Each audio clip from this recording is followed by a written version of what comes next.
What's up, Pinas? So, ano pa? 2024 na. Pero this past December and itong New Year, may mga post nga akong nakita. And this is courtesy to Miss Mokang sa kanyang Facebook.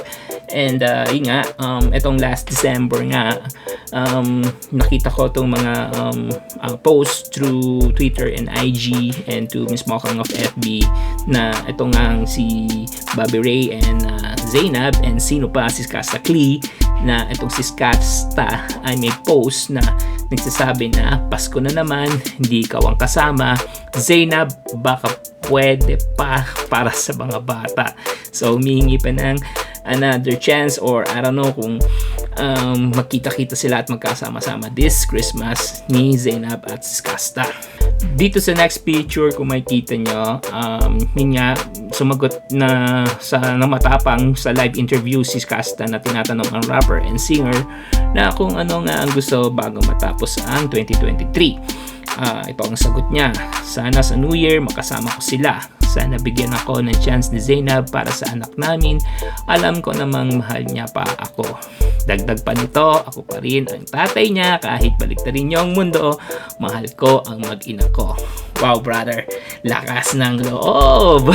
Okay, dito tayo sa next picture. This post is by Skasta Klee. Alam ko nagkamali ako and I admit Zainab, kahit sana sa New Year lang makasama ko sila. Wala naman si Bobby Ray Parks Jr. dito sa Pinas. Wow, brother, talaga naman talagang sugod tayo pa ilalim Zainab, deserve ko naman siguro ng third chance. Alam ko namang mahal mo pa ako. Ayusin natin to para sa mga anak natin. Ayokong lumaki sila na iba ang tatay na makikilala nila. Ito ang saad ni Skasta Klee to Zainab. So mga netizen, mga kapinas, anong masasabi nyo regarding dito sa post ni Skasta Klee? Mag-comment lang kayo and we'll try to get back in you and mapagkwentuhan natin to si Skasta. To the next picture tayo. This is the post of Bobby Ray Parks na talagang ito, nagustuhan ko yung sagot niya dito. Being a gentleman and talagang strong. Ito ang sabi ni Bobby Ray: paring Skasta Klee, alam ko malungkot ka ngayong Pasko pero huwag mo namang idahilan yung kalungkutan mo para kunin ang mag-ina ko. Diba? Mag-ina ko. Talagang inako na ni Bobby Ray na maging tatay at asawa si Zainab. Then, ito pang sagot niya. Tapos iiwan mo na naman sa ere at sasaktan. Diba? Tama naman dito si Bobby Ray. Huwag kang mag-alala. Magpapakatatay. At asawa ko sa dating mag-ina mo. Pangako, mamahalin ko na parang tunay na anak at aalagaan ko si Zainab. Kaya manahimik ka na at respetuhin mo kung anong meron kami ngayon. Merry Christmas na lang sa'yo. That's right, brother. A salute to Bobby Ray Parks na pinakita niya kay Skasta Klee na buong-buo niyang tinanggap si Zainab at ang mga anak nito na being the next father and the best husband and the best family para sa kanila. Kaya medyo talagang backfire to kay Skasta Klee. So, next tayo dun sa picture. May isang sagot si Skasta na another post na naman niya para sa mga basher niya. Ito lang yan sa mga basher ko. Diyan na makikitid ang utak kahit naman maging unfaithful ako, naging loyal naman ako sa kanya. Parang ibang utak natin dito, brother. Kahit ibang babae kasama ko, siya pa rin naman ang laman ng isip at puso ko. I believe I deserve a third chance at pangako hindi ko nasasayangin.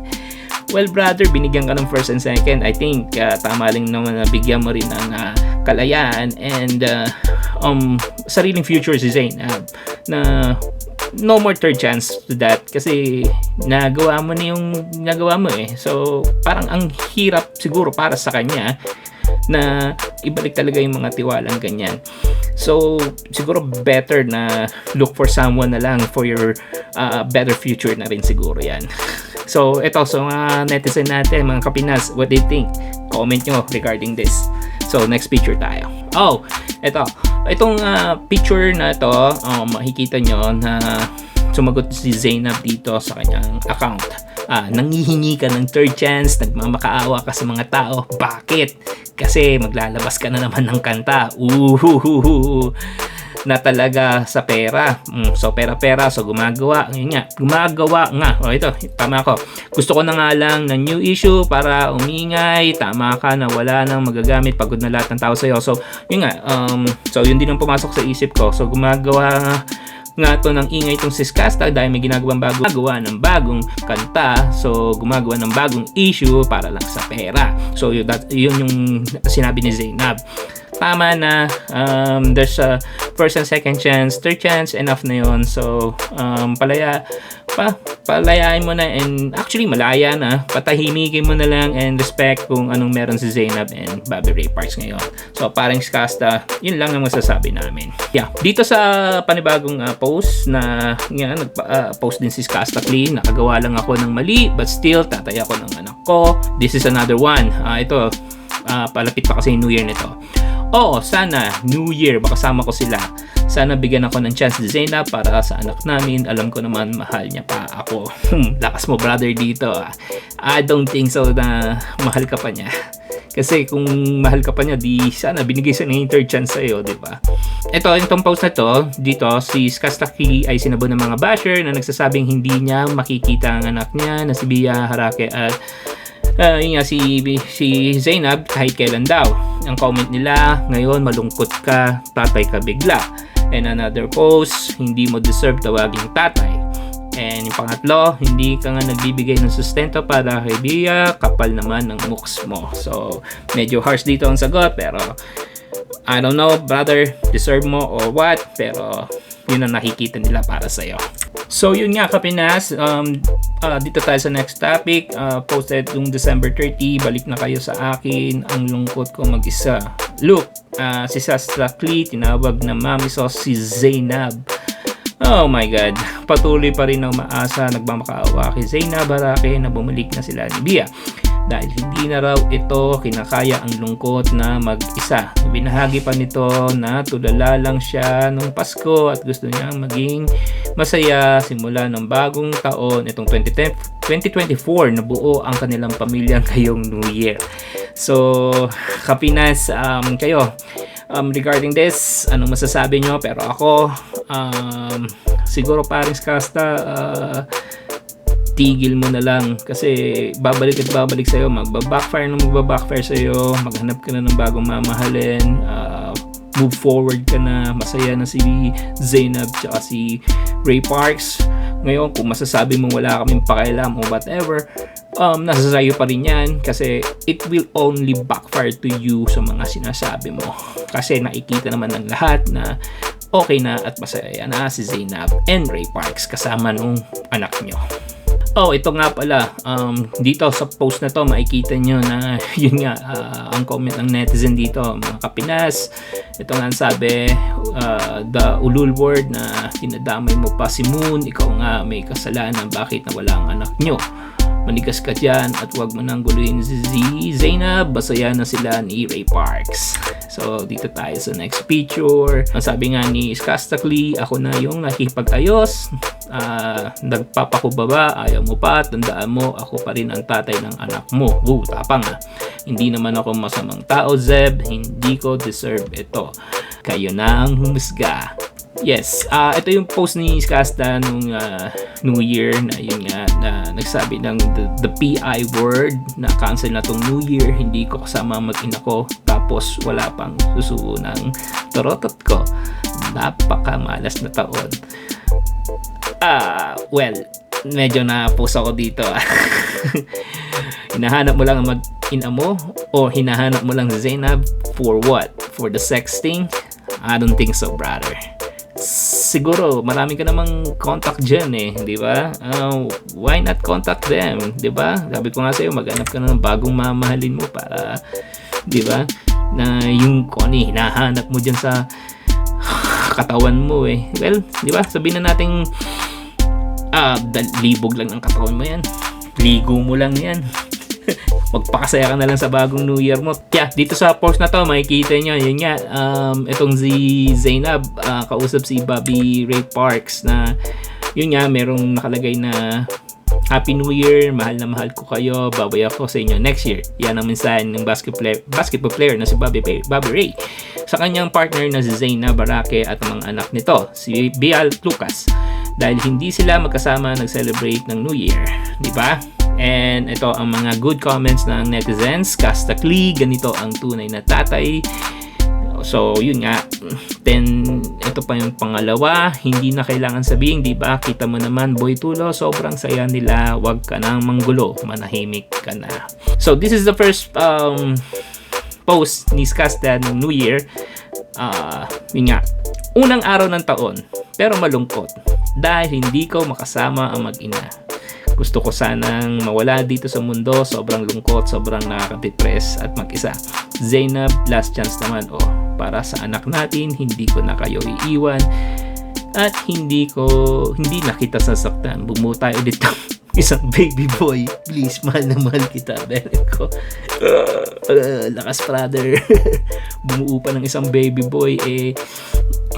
Sarili mo nga lang, hindi mo kayang mahalin at ayusin gagawa ka na naman ng babagong sakit ng ulo para sa ibang tao, diba? May sagot si Zainab Harake regarding dun nga sa post ni Skasta. Tantanan mo na ako, Daryl, anong bele ko? Pinagsasabi mo dyan. Sa bagay mukha ka naman peace. Bumuo ka ng baby boy mo kasama mga kabit mo. Alam mo nyo na yun. Tapos kapag nabuntis mo, iwanan mo kasi doon ka naman magaling. Masaya na ako, kami, dahil inaalagaan at minamahal kami ng tama ni Ray Parks. Please, wag na ka nang papansin. Huwag ka nang mag-alala. Sagot ko na funeral service mo pag nawala ka. Demonyo. Wow, ang lakas ng sagot dito ni Zainab, and it really backfired to Skasta Klee. I don't know, talagang siguro kung matigas lang and sinasabi ng iba, makapal lang daw talaga mukha ni Skasta na manggulo regarding this, na masaya na nga yung dalawa, si Ray tsaka si Zainab, and still nanggugulo pa rin to si Skasta. So, Kapinas, anong masasabi nyo regarding dito sa post ni Skasta, ni Ray Parks, and Zainab? Sa akin lang, Skasta, better siguro na manahimik ka na or find your better future na, magmahal ka na ng iba, mahalin mo na sarili mo, and di ka naman talo pa rin kasi you still got your music, you still got your followers, your fans, di ba? And alam ko naman makakahanap ka pa rin ng magmamahal at mamahalin mo. So masaya na naman si Ray Parks and Zainab. Nakikita lang kasi ng mga followers and fans ni Zainab and Ray Parks na masaya sila. Wag na lang siguro natin silang pakailaman. And be happy for them na lang. And respect kung anong meron sila. Diba? Kay Ray Parks, salute to you, brother, to being a father and a good husband to Zainab, tsaka sa mga anak niya, and standing up kung anong meron sa inyo, and talagang pinapakita mo to the whole world na kung gaano kamahal mo ang mga anak and si Zainab, diba? So yun lang, brother, a salute to you, and Zainab, you're a strong and independent woman, and pinakita mo rin kay Skasta na hindi lang siya ang pwedeng mahalin dito sa mundo, and you pinakita mo na how strong and you can change, di ba, na mapakita mo sa kanya and to the people na this is Zainab, this is who I am, this is my new life, ito yung bagong mahal ko, kasama ko mga anak ko, diba? So yun, salute to you also, Miss Zainab. So Kapinas, so comment lang tayo below and let's talk about it, and tingnan natin, diba, kung anong masasabi natin sa isa't isa. So first chance and second chance you are given, magpasalamat na tayo. Third chance, that's hard na maibalik pa ang trust ng isang tao. So, kung tayo nabibigyan ng mga pagmamahal, bigay natin to the fullest, pero magtira tayo na para sa sarili natin, para kung if ever na mangyari to, meron tayong natitirang respeto para sa sarili natin, na pagmamahal para sa sarili natin. Yan ang huwag nating tatanggalin sa sarili natin palagi. Hindi masamang magmahal ng tao, pero you deserve a love for yourself also. So, Pilipinas, this is Don Juan TV. Thanks for watching. Peace.